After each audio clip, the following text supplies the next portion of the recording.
Alright, what's up everybody? Josh back here at it again for another video. No, I haven't posted in a long time, but it's been stupid cold, busy with work, but now the grass is finally green, it's not freezing in the garage, so it's time to actually work on the car for once.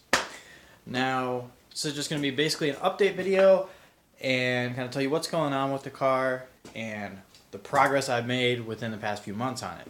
So without further ado, we'll spin around and see the car. Alright, so basically what I did yesterday night, me and my friends, we went out and we got a complete GD chassis swap for the GC, suspension wise. We were working on this pretty late last night. Took us quite a while to actually get all this lined up, but basically, it's out of a Bug-Eye WRX. It's not the prettiest stuff in the world, but I figure it gets the car rolling, and that's what matters the most to me right now, is having the car rolling so we can get it down to the body shop and have the rockers fixed. Now, if you look over here, the rockers, these aren't, driver's side's not too bad.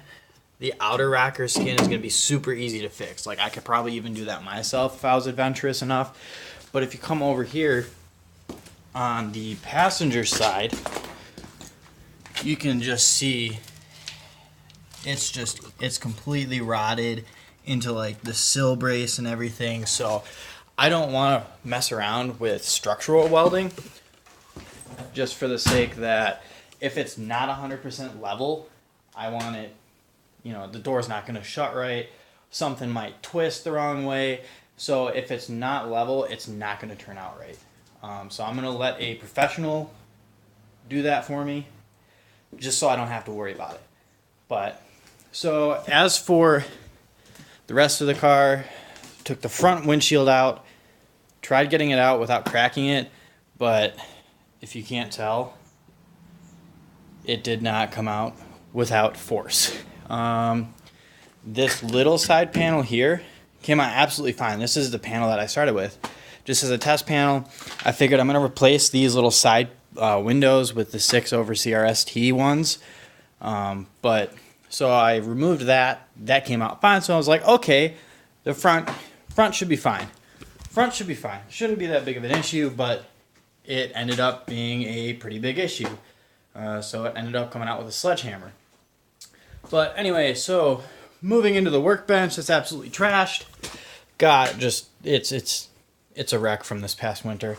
But we got the rear, and that's what I want to work on today. Basically just disassembling this.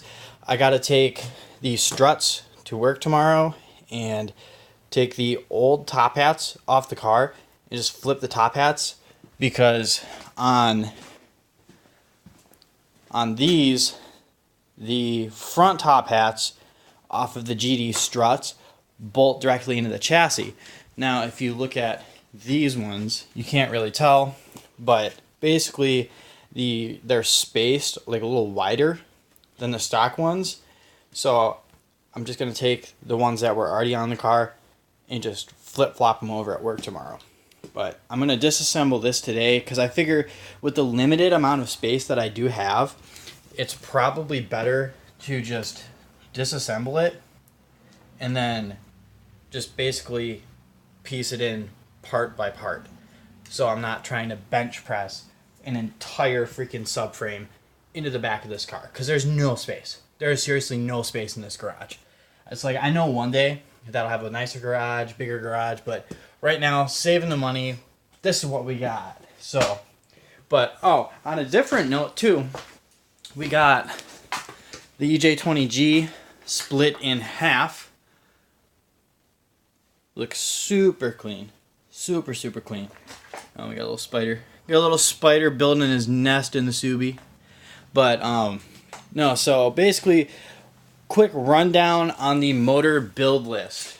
I'm thinking redeck it, have the cylinders walls cleaned up, and since the crank and rods from factory are forged, stick with stock crank, stock rods, do upgraded pistons, probably Weisco or something along those lines, basically I want 350 horsepower at the wheels. So this doesn't need to be like the most insane, crazy, balls to the wall build ever. Like it's just meant to be a nice driver. It's meant to handle super well and just perform the way it should. Now also too, a different part I ended up picking up. I got a '05 STI front engine cradle. I was gonna use that one, which I will end up using that one, just because this one is in a little bit nicer of condition than the one that I picked up yesterday night. But like I said, this is just to get it rolling. That's all this is. We're getting all new suspension components, sway bar links, end links, trailing arms, blah blah blah. All the control arms, all the new nuts and bolts. I've literally basically spent like, I don't know, $50, $60 on OEM hardware already, and it hasn't even been that much.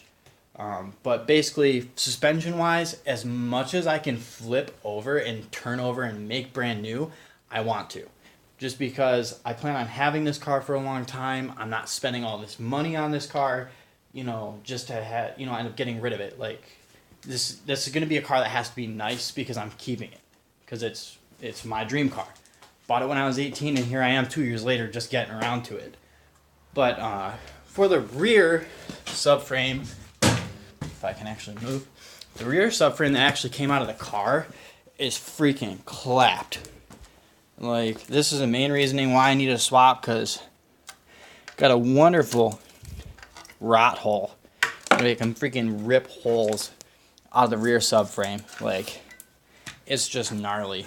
But no, I mean, I did this and this when I first got the car, and literally it's been sitting in its grave essentially in the back of my garage for 2 freaking years. But got a new hood for it since when I was pulling the motor and transmission out. The whole engine cradle hooked this beautiful crack in the floor, tipped it over, sent it just crashing into the hood and all that. So new hood, new front fenders off of a Outback, I believe, Outback Sport, Outback Impreza, something like that, but still for this car, same fender. But then I just got the rest of the car just stashed in the back of the garage, basically. Also, too, I ended up getting a new harness for this car since the old one. My immature, not knowing what I'm doing, fuck it, I want a project car attitude. When I was first pulling everything apart, I was just like, oh, I'm not going to need the stock harness, snip this, cut that, cut this. Actually, the harness is sitting over here, so I can show you what I mean. Let's see. Yeah, if you can't tell, this was my 18-year-old handiwork. It's a fucking mess. But I ended up scoring brand new harness for $75 out of an Impreza L. I'm going to send both the new harness as well as the old harness to iWire because, obviously I don't know what to do with wiring. I can do suspension, just learning motor work. So I'm just going to leave everything to iWire. I don't want to touch it. That's just how it is for me. I will gladly pay Brian the money to make sure I have a harness that I can just go clip, plug and play, turn the key on, and hope everything doesn't blow up. But yeah, so this is just a quick update on it.